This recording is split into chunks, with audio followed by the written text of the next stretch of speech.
जब एडविन बताता है ना कि लेडी मैरीनेस्ट को किडनैप कर लिया गया है, तो तब सेड्रिक कहता है क्या उसको किडनैप कर लिया गया है। लेकिन उससे भी ज्यादा शौक तो हमारी हीरोइन थी, वो चिल्ला कहती है उसको किडनैप कर लिया गया, लेकिन किसने किया। तो वो कहता है क्या हो गया तुम्हें, और तीनों शौक हो गए थे। वो कहते हैं जी उनको किडनैप तो कर लिया गया है, लेकिन आप इतनी शौक क्यों लग रही हैं। वो कहती है नहीं नहीं, वो असल में मैं बहुत ज़्यादा फिक्रमंद हो गई थी ना कि एक बच्ची उसको किडनैप कर लिया गया है। लेकिन वो सोचती है ये तो बहुत बड़ा मसला है, क्योंकि ये तो ओरिजिनल स्टोरी के बिल्कुल सिमिलर है। और असल में जब डेफनी ने उसका कर्स रिफ्लेक्ट कर दिया तो फेरी को उस पर बड़ा सा गुस्सा आया और उसने डेफनी को किडनैप करने की कोशिश की, लेकिन उसका प्लान वो सक्सेसफुल नहीं हुआ और फिर उसको एम्पिलर डंजन में कैद कर दिया गया और तब वो मर गई। लेकिन इस स्टोरी में तो मैं हूं ना वो फेरी, तो आखिर ये सिचुएशन तो इतनी सिमिलर है, लेकिन कल्प्रिट मैं नहीं हूँ। तो इसका क्या मतलब हुआ कि करंट सिचुएशन वो ओरिजिनल स्टोरी की तरह नहीं है। और तभी उसके दिमाग में एक आइडिया आता है। वो कहती है क्या इसका मतलब है कि मैं एलिया नहीं हूँ या फिर मैं वो फेरी नहीं हूँ, और अगर मैंने उसकी बॉडी पोजेस नहीं की या फिर मेरा नाम ही सेम है तो क्या पता मैं वो फेरी हूँ ही ना। और क्या पता ऐसा भी तो हो ही सकता है ना कि हम लोग ट्विंस हों, है ना, और जिसके पिंक बाल और ऐसी पिंक आईज हो। लेकिन वो कहती है नहीं नहीं, ऐसा कोई हो ही नहीं सकता कि मैं किसी की ट्विन हूँ, मैं तो पागल हो जाऊंगी, पता नहीं सच क्या है और झूठ क्या है। लेकिन अगर सिचुएशन ऐसी चलती रही ना ओरिजिनल स्टोरी की तरह, तो मुझे लगता है कि मुझे सैडी का कर्ज ब्रेक करना ही होगा। लेकिन अब मैं क्या करूं। तो सैडी कहता है एलिया, वो कहती है हाँ हाँ क्या हुआ। वो कहता है तुम ठीक तो हो ना, तुम ठीक नहीं लग रही। वो कहती है मैं ठीक हूँ, मैं बस सोच ही रही थी कि आखिर उसको किडनैप किसने किया है। तो वो सोचती है ठीक है, मुझे जल्दबाजी नहीं करनी चाहिए। तो वो कहती है लेकिन वो लेडी किडनैप कहाँ पर हुई थी। तो एडविन कहता है उनको ड्यूकल मैंशन के करीब ही किडनैप किया गया था। वो कहती है कि आपको एग्जैक्ट लोकेशन का पता है। वो कहता है नहीं नहीं, हमें इस बारे में कोई इन्फॉर्मेशन नहीं है। तो तब कैलिब, उसको तो बड़ा गुस्सा आ रहा था, लेकिन हमारी हीरोइन उसको देखती है, वो सोचती है कैलिब इसके साथ क्या गलत है। तो कैलिब कहता है तो क्या इससे हमारा क्या मसला, वो किडनैप हुई है या फिर नहीं, इससे मेरे भाई का क्या मसला, वो उसको क्यों पता करवाए। तो वो कहती है क्या कैलिब तुम्हें फर्क नहीं पड़ता। लेकिन वो सोचती है ऑफ कोर्स ऐसे रिस्पॉन्स करेगा, क्योंकि उसी लड़की की वजह से तो सैड्रिक को वो कर्ज मिला था ना। अगर वो मैजिक से इस कर्ज को रिफ्लेक्ट ना करती तो सैड्रिक को ये कर्ज ना मिलता। तो एडविन कहता है जैसे ये इंसिडेंट हुआ है ना, तो मैरिनेस ड्यूकल फैमिली ने सब ड्यूकल फैमिलीज को रिक्वेस्ट भेजी है कि वो उनके साथ कोऑपरेट करे, लेकिन हमें कोई भी रिक्वेस्ट नहीं मिली। तो हमारी एलिया कहती है कि ये इस वजह से क्योंकि इंजेटिया फैमिली का मैजिक वो इतना यूजफुल नहीं है एक्सप्लोरेशन के लिए। तो वो कहता है जी मुझे लगता है ऐसा ही है। तो वो सोचती है दूसरे लफ्जों में कहें तो ये फैमिली की सिंबल है, क्योंकि इस फैमिली के पास ग्रेविटी मैजिक है। लेकिन मैंने सुना था कि बाकी फैमिलीज वो कुछ भी कर सकती हैं, डिटेक्टिव भी बन सकती हैं और कुछ भी, उनके लिए सर्चिंग मैजिक बिल्कुल भी नाकाम नहीं है। लेकिन तब वो कहता है ग्रेविटी मैजिक इतना सूट नहीं करता एक्सप्लोरेशन और सर्चिज में। और इसके अलावा उन्होंने कोऑपरेशन की रिक्वेस्ट बाकियों को भेजी है, लेकिन बाकी फैमिलीज वो इतनी ज्यादा स्ट्रॉन्ग नहीं है। और उन्होंने मैशलेट ड्यूकल फैमिली को भी भेजी है। तो कैलिब कहता है मैशलेट को। वो कहता है जी बिल्कुल ये सच है। तो हमारी वाली सोचती है मैशलेट ड्यूकल फैमिली, इसका मतलब है वो फैमिली, उनके पास तो फिजिकल स्ट्रेंथ है ना। और मैनेस फैमिली, डेफनी की फैमिली, उसके पास वाटर की पावर है और हमारी फैमिली के पास ग्रेविटी की पावर है। वो किसी और फैमिली से मदद मांग रहे हैं, लेकिन उन्होंने इस फैमिली से मदद मांगने के बारे में सोचा ही नहीं। और यही 3 ड्यूकल फैमिलीज हैं जो कि एम्पिरियल फैमिली के अलावा सेंचुरी ऑफ नॉलेज में जा सकती हैं आजादाना। हालांकि वहाँ पर हर किस्म की नॉलेज है, वहाँ पे तीनों ड्यूकल फैमिली के सीक्रेट्स भी पड़े हुए हैं, लेकिन सिर्फ तीनों फैमिलीज को इजाजत है कि उसका हेड वहाँ पर जा सकता है। तब वो सोचती है उन्होंने सिर्फ उसको ढूंढने की रिक्वेस्ट मैशलेट फैमिली को भेजी है, हमें नहीं। लेकिन तभी उसके दिमाग में कुछ ख्याल आता है और तभी वो सैडी को देखती है। तो सैडी तो बड़ा गुस्से में लग रहा था। वो सोचती है ये तो बहुत ही ज्यादा गुस्से में लग रहा है। तो तब कैलिब कहता है मुझे नहीं लगता कि 2 फैमिलीज इकट्ठे काम कर सकती हैं, है ना भाई, आपको क्या लगता है। तो तब सैडी कहता है मुझे बस खुद चेक करना होगा। तो वो कहता है क्या चेक करना है, लेकिन क्या चेक करना है। तो सैडी कहता है हालांकि मैं जानता हूँ कि क्राउन प्रिंस को प्रोटेक्ट करने के लिए वो कर्ज मेरी तरफ रिफ्लेक्ट हुआ था, लेकिन फिर भी मैरिनेस ड्यूकल फैमिली के साथ मेरा अच्छा रिलेशनशिप था, तो मैं इस चीज को मना नहीं कर सकता। तो अलिया सोचती है ये कितना अनफॉर्चुनेट एक्सीडेंट था ना कि क्राउन प्रिंस की वजह से इसे कर्ज मिल गया, लेकिन उसने कंपनसेशन नहीं मांगा क्योंकि ये उसकी गलती नहीं थी। तो वो खड़ा होकर कहता है ठीक है, तो मैं सबसे पहले ग्रैंड ड्यूकल हाउस तक जाऊंगा और उसके बाद मैं पता करवाऊंगा कि वो लोग क्या छुपा रहे हैं, और फिर मैं उस लड़की को ढूंढ लूंगा। तो हमारी हीरोइन सोचती है छुपा रहे हैं, आखिर वो क्या छुपा सकते हैं।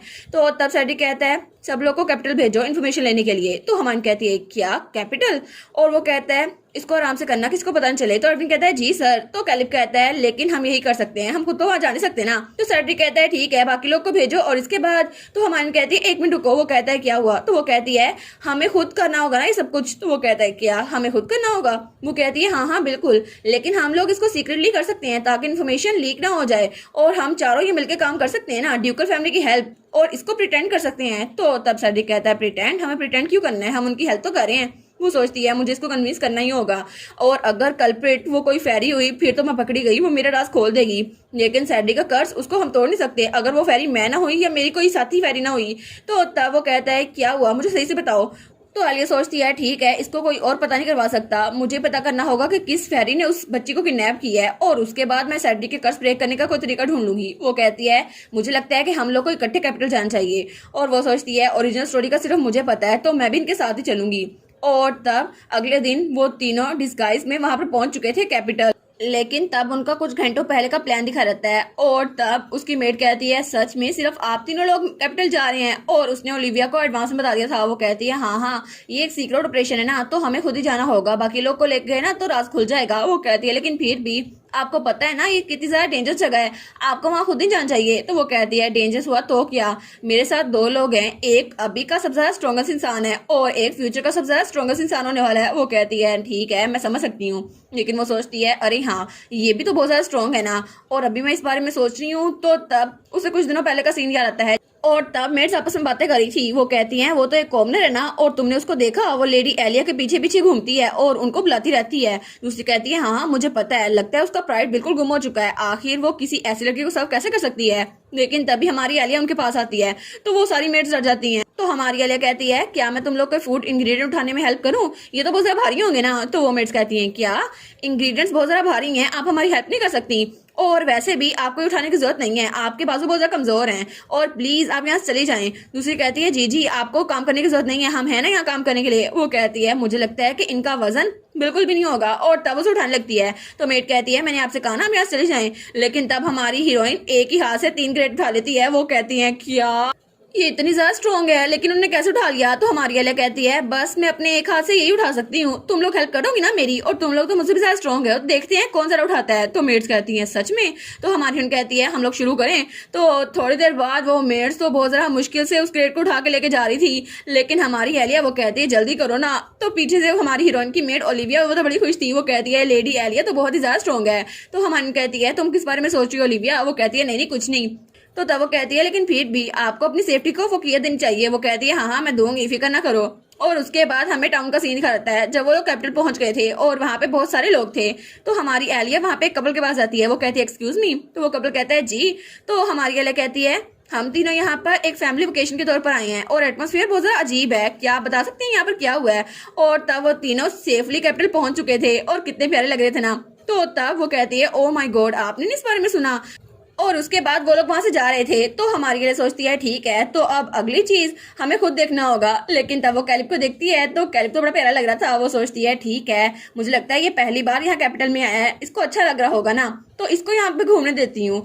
लेकिन वो सोचती है फिर भी हमें सबसे पहले पता करवाना होगा कि डेफनी को किडनैप किसने किया है और उसको वापस लाना होगा, और इस तरह मुझे पता चल जाएगा कि असल में मैं एक फेरी हूँ भी या फिर नहीं, या फिर मैं मेन कल्प्रिट हूँ या फिर नहीं। और मैं तो ऐसे डर रही थी, लेकिन मुझे सही से पता करना होगा कि ओरिजिनल स्टोरी लाइन में और अभी वाली स्टोरी लाइन में इतना फर्क क्यों आ रहा है। क्योंकि ओरिजिनल नॉवल में वो फेरी उसने तो 16 साल की उम्र में उस प्रिंस को कर्ज दिया था, लेकिन अब ये 6 साल की उम्र में वापस आ गई, और डेफनी तो अपनी 6 साल वाली उम्र में वापस आई थी तो उसने कर्ज को रिवर्स कर दिया। लेकिन ऐसा कैसे हो गया, ये स्टोरी इतनी चेंज क्यों हो रही है, और ये सब कुछ तो ओरिजिनल नॉवल में हुआ ही नहीं था।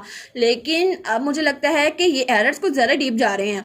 तो तब सेड्रिक कहता है मुझे लगता है कि हमें इंपीरियल नाइट से मिलना चाहिए और मैं हेड विलेज की तरफ जा रहा हूँ। वो कहती है ठीक है, लेकिन वो सोचती है अब मैं इस बारे में सोच रही हूँ ना तो डेफनी को किसी ना किसी ने किडनैप अपने मकसद के लिए किया होगा, है ना। तो तब तो वो बड़ा पक्का इरादा कर लेती है। वो कहती है अगर हम लोग और थोड़ा सा चले ना तो मुझे और इन्फॉर्मेशन मिल जाएगी, मैं बाकी लोगों से भी पूछती हूँ। लेकिन इतने सारे लोगों से पूछने के बाद भी उसे कुछ नहीं मिला था। वो कहती है मुझे कोई इन्फॉर्मेशन नहीं मिली। तो तब वो लोग थक के एक टेबल पे बैठ गए थे। तो सेड्रिक कहता है कितना मुश्किल है इन्फॉर्मेशन मिलना यहाँ पर, तो मुझे लगता है सीधा हमें विलेज जाना चाहिए। तो वो कहती है ठीक है, लेकिन तब कैलिब इधर उधर पार्क में घूम रहा था। वो सोचती है ये मौसम कितना जरा पीसफुल है ना, और सब लोग कितने आराम से यहाँ से जा रहे हैं। और तब वो दो लोग को देखती है तो वो सोचती है जरूर बहन भाई हो गए ना, कितने क्यूट है। और वो सोचती है सबसे पहले मुझे इस कर्ज को खत्म करना होगा, फिर ये दोनों भाई भी इकट्ठे रह सकते हैं, और सेड्रिक और कैलिब दोनों की लाइफ कितनी ज्यादा पीसफुल हो जाएगी ना जब ये कर्ज खत्म होगा। तो तभी सेड्रिक उसको देखते हैं और वो सोचता है ये कितनी ज्यादा परेशान हो गई थी ना जब इसे पता चला कि लेडी मैरिनेस किडनैप हो गई है, और इसने कहा था हमें खुद कुछ करना चाहिए। लेकिन कितना अजीब है ना, इसको सब कुछ पता है। मुझे लगता है कि इसको स्टार्ट से पता था ये सब कुछ होने वाला है और ये कैपिटल इसलिए आई है, लेकिन पता नहीं एलिया छुपा के रही है। और तब वो बहुत ज्यादा शक की नजर से उसकी तरफ देखता है। लेकिन तभी वहाँ पे कोई बच्चा किसी को कहता है सिस्टर, तो हमारी एलिया शौक हो जाती है और उसको देख के सेड्रिक शौक हो जाता है। वो कहता है क्या? तो एलिया वो तो जैसे किसी का इंतजार कर रही थी, वो उस तरफ देखती है तो वहाँ पे दो बहन भाई थे। तो वो बहन कहती है कि तुम्हें मजा आया? तो भाई कहता है हाँ हाँ मुझे मजा आया। तो हमारी एलिया थोड़ी सी एम्बेरस हो जाती है। वो कहती है ओ मुझे बस आदत थी, मुझे लगा मैंने अनकॉन्शियसली ये कर दिया। तो तब सेड्रिक उसको देखते हैं और तब उसको दिलासा देने के लिए हाथ आगे बढ़ाता है, लेकिन तभी वो खड़ी हो जाती है। वो कहती है ठीक है हमें सबसे पहले लेडी मेरिनेस को ढूंढना चाहिए, उसके बाद कुछ करेंगे। तो तब वो कहती है तुम कुछ कहने वाले थे? वो कहता है नहीं कुछ नहीं। तो तब वो कहती है चलो ना कैलिब हम चलते हैं। लेकिन जब वो कैलिब की तरफ देखती है तो कैलिब एक तरफ देखी जा रहा था बहुत ज्यादा गौर से। वो कहती है कैलिब तुम्हें क्या हुआ, तुम कहाँ पे देख रहे हो? और इसी के साथ ये वाला पार्ट यहीं पर ख़त्म। तो आप लोग बताइएगा आप लोग को ये पार्ट कैसा लगा, और वीडियो को लाइक और चैनल को सब्सक्राइब लाजमी कीजिएगा। बाकी वीडियोस का लिंक भी स्क्रीन पर नज़र आ रहा होगा, तो काइंडली उनको भी चेकआउट कर ले। और thank you so much for watching my videos. Stay safe, bye bye.